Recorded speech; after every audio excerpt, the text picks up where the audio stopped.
Dashcam and phone footage released by Lake Worth, Texas police last Friday showed the moment a drunk driver who crashed into and killed an officer was detained by a Good Samaritan.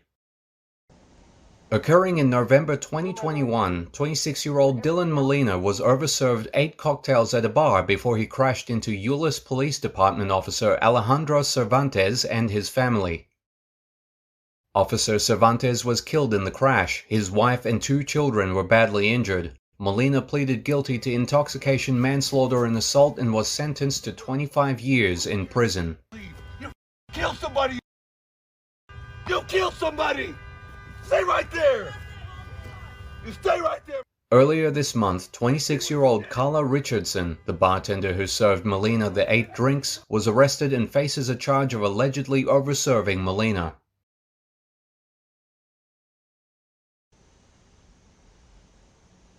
Ryan was telling me how he was playing Wreck-It Ralph. Holy Who crashed into a Studio City sushi restaurant is on the run tonight. Surveillance footage shows the moment the car smashes through the front of the Akira Sushi shop on Ventura Boulevard around 1:30 this afternoon. You can see the driver hopping out of the vehicle wearing what appears to be a house arrest ankle monitor.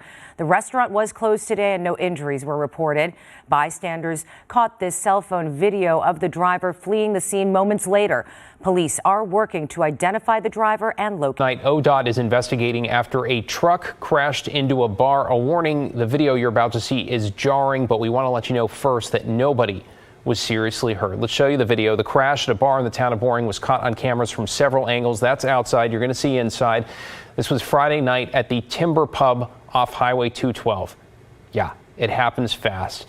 Everybody's okay. The owners tell us this is the 5th or 6th time a vehicle has run into this building. They say they have seen it all before, and speed seems to be the main factor.